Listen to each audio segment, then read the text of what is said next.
Okay, here we have a 026. This is another saw. The same guy bought the MS290. Bought this saw. He bought both of these from a guy, and said he can't get either one of them started. So we're gonna get them going here. See what we got. I'll take the top cover off. I'm afraid we're gonna have a problem. This guy sold both the saws to him, and he got bamboozled is what happened. So let me get my camera.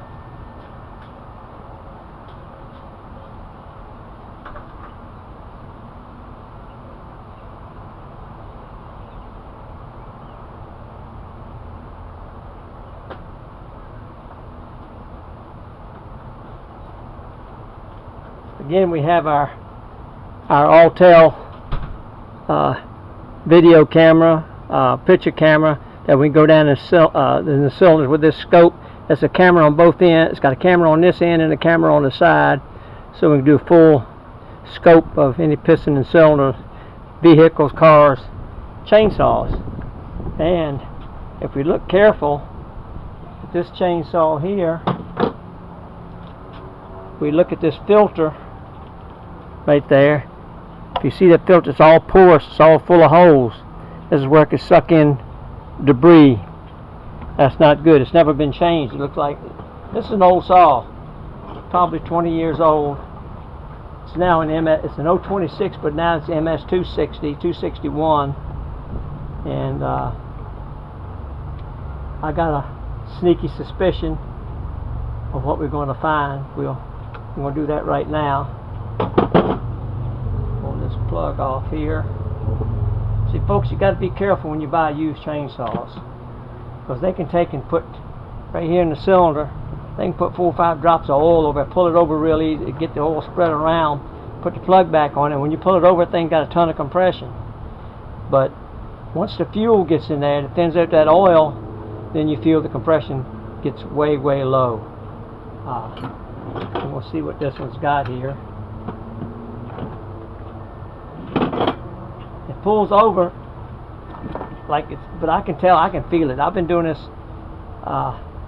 since 1964, so I kind of know, and I can tell by listening to them what the deal is. So this is we're going to scope this thing out, make sure my piston's down all the way, and we're going to go into this piston here, the cylinder, and see what we got.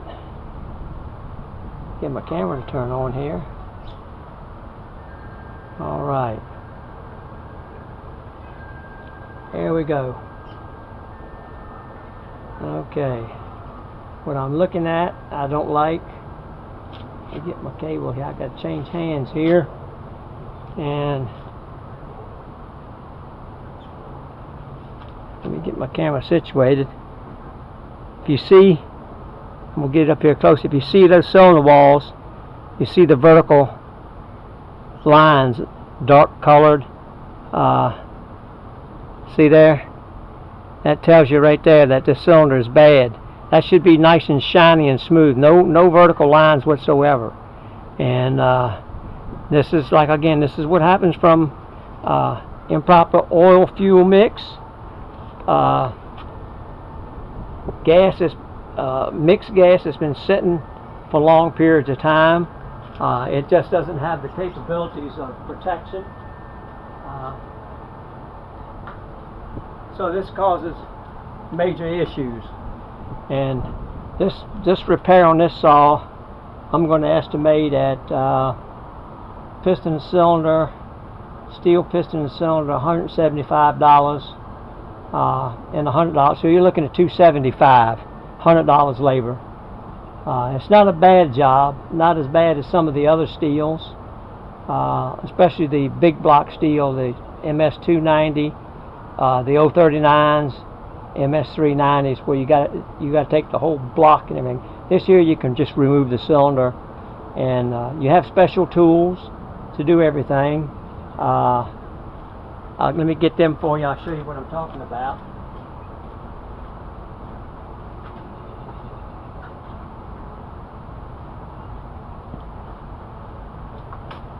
This is your ring compressor right here, and this goes, once you get the cylinder head off, you got the muffler off, you'll stick this into the front. The crankshaft will go right in here up to the end. Then once you get the rings and all on your piston, and you get your piston pins and all, and you get the piston back on the crankshaft, you turn the crankshaft, the flywheel down till the piston rests on this, so you got a solid foundation. You got this around the piston, you hold it closed, the ring's closed, you slide the cylinder down over it, and once you do that, you pull that off, then pull this out, and you're all good to go. Very simple, but you can use these on any kind of chainsaws. You got different size rings here for different size pistons. This is the same, stays the same.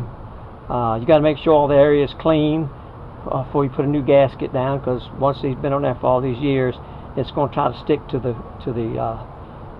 engine crankcase, and you have to get all that off, make sure it's nice and smooth. This is not a bad job. I would say start to finish 2 hours or less. I can do it in an hour.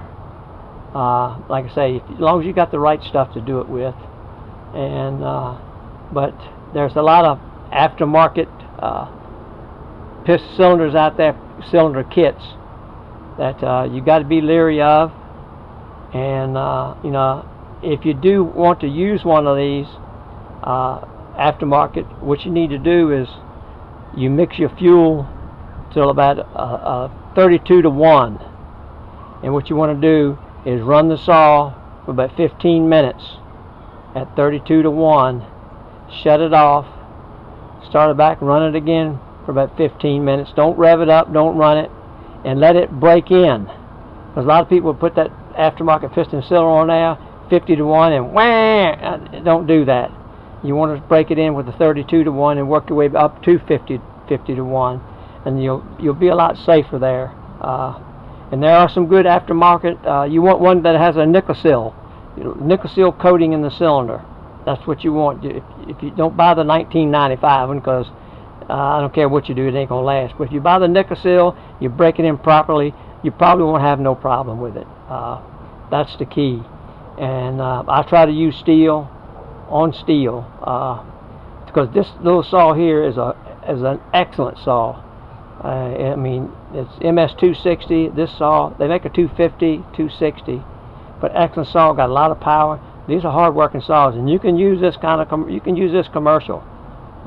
You know, you don't want to cut too big of stuff with it, but you can use it commercial all day long. As long as you've got proper fuel mixture, good fresh gas, it'll last you.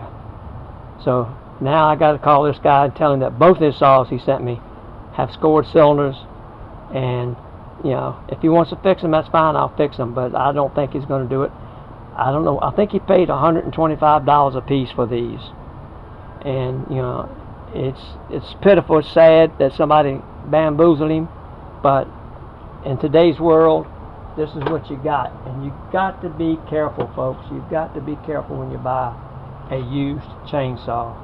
And any of the other big box store saws, I'd advise, unless you want something to tinker with, I'd advise don't buy it, because most of those are uneconomical to repair. They're not worth it, and some of them are much harder to replace the piston cylinder than any of the Stihls or Husqvarnas. You just got to be careful, folks. That's all there is to it, because they're out there to get you. They can get you money, and what are you going to do? You know, you can't take it back, because the guy say he can say, hey, wait, you did that. You did something wrong. Even though it feels good, the compression feels good. To the person that doesn't understand what's going on, you know, it sounds like a good deal, but I'm telling you, you got to be careful, folks, because there's so many people out there that want to get you, and they don't mind taking your money and giving you giving you a piece of junk, because that's what this saw is. I mean, everything else is nice, but this is it. You don't want this saw. And I try to educate best I can. I've seen it all. In all my years of working on this stuff, I've seen, you can't believe what I've seen, and how people do stuff just to try to take advantage of somebody else. And so we're putting it back together. I got 10 minutes in this video here. It's lasted a little bit longer than most of them have, so I'm going to get it back and make another dreaded phone call to this guy. And you know, I doubt he's going to want them fixed. I doubt it very seriously. But, you know, to each his own. You know, some people won't mind spending the kind of money to do it, and some people, you know, they're going to take it for granted and just let it go. And I hate doing stuff like this when I find this out, that somebody's going to spend their hard-earned money to buy this saw, and it's not worth. It is worth, but it's not worth. You know, it's not worth it to the guy that paid the money for it, and because he's going to have 125, he's going to have 350 in this saw, and you can buy these good shape all day long for 275 to 300. Yeah, you can buy them all day long for that. So that's going to be the end of this video. I'm going to do some more on chainsaws, and like I say, I only deal with the Stihl products. I especially like the bigger saws, the big saws, the 66s, MS2 660s, and the 881s, and all them. But there again, you know, you get $1,000, $1,200 saw, and you know, to overhaul them, I can do it. You know, if it was mine, I can do it, and it's worth my money. But to take it to the shop, you know, the shop labor now is over $100 an hour, and that's just way too much, you know. But that's the nature of the beast. The new saws coming out now, they're one of the designations is the 500i, and that means fuel injection. And right away, when you hear that, it's probably good, but you're going to spend, I think it's $95 just to hook it to a machine to tell you what's wrong with it. And the shop labor rate is this one place that I deal with sometimes for parts is $145 an hour. So that tells you something right there. And but Stihl products, I recommend them 100%. Stihl is known all over the world, all over the United States. Parts, service, and everything. Anywhere you go in the world, you can find parts and service. I believe you can find it in Russia. I don't know, but Stihl is a good product, and Husqvarna makes the high-end Husqvarna saws are very good saws. And you got Shindaiwa saws, you got Red Max, you got Olympic. You know, just the name goes on and on. But the ones to stay away from are the big box stores, the $99, $149, $159, because you've got to be right on when it comes to fuel and oil mix. If you're off, you score the piston cylinder, you might as well just go ahead and save the bar and chain and throw the rest in the trash, or sell it as is for $25 or something like that. Alright guys, we're going to end this video on this note right here. Have a good day.